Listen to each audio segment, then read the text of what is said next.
This is Carla, and I would like to talk to you about a subject near and dear to my heart, which is the propagation of plants.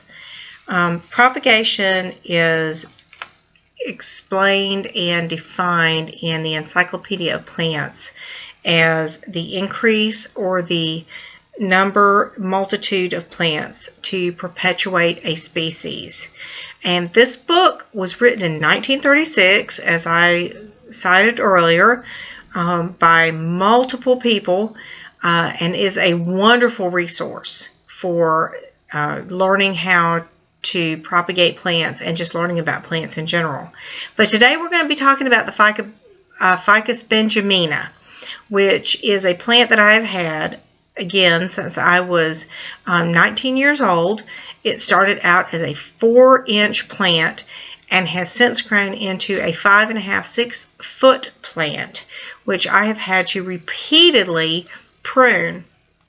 There have been many years that I have unfortunately had to prune this plant and throw the prunings away because I wasn't sure what to do with them.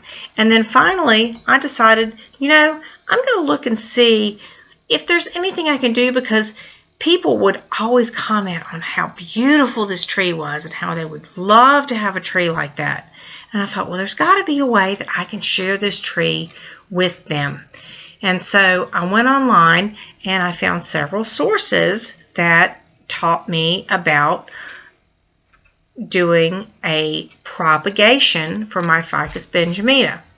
One of the sources was the North Carolina State University website, which talked about plant propagation, and it pretty much quelled my fears about needing a greenhouse.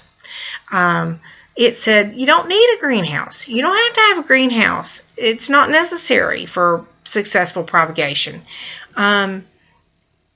The main thing was that you do have to have high humidity. Well, high humidity can be made by a plastic bag over a moist environment. Okay, I can do that. Okay, that's no problem.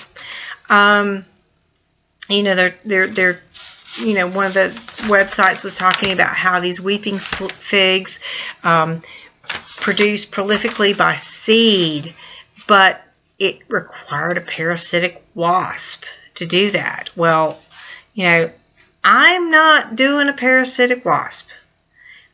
I'm in Lenoir, North Carolina. I don't think a parasitic wasp is going to work up here. It may work for horseflies, but it doesn't work to fertilize a benjamina ficus. So I said, well, that's interesting information. It's nice to know. But, however, I don't think it's going to work up here. So therefore, I chose the method of just doing an asexual cutting, which involves taking a 4 to 6 inch cutting of the plant. You get rooting hormone, which you can buy at Lowe's, you can buy at Walmart, you can buy at any plant store, and you put it into a separate container because you don't want to contaminate the original container.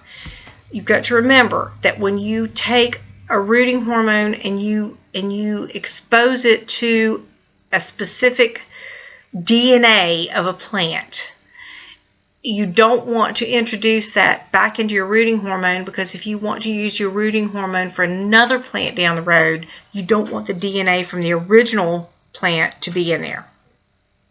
I hope that makes sense.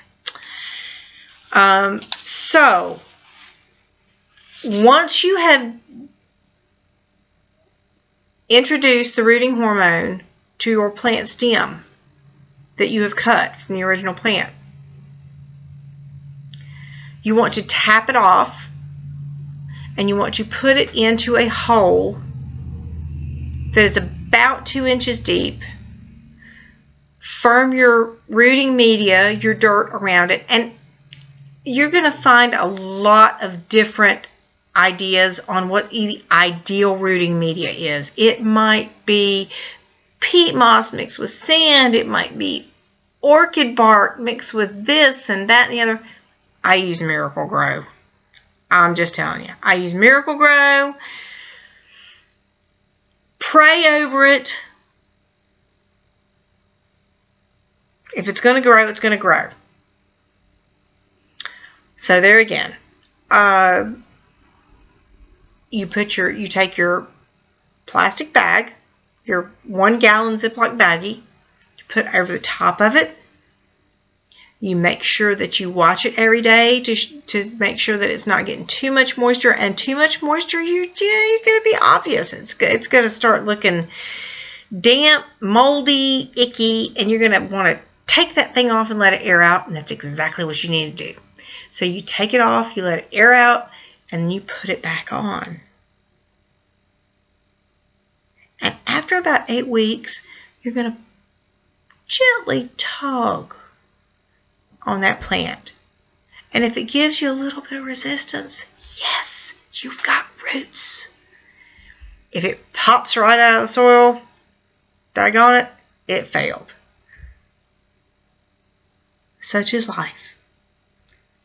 Go back and do it again. You will have a success. Now, I'm not going to say you're going to have a success every time because I've had many, many failures. But this is the best method that I have found to root a Ficus benjamina and have plenty to give for Christmas presents, which is what I love to do. I hope you've enjoyed this, and I hope it has given you some hope. Thank you.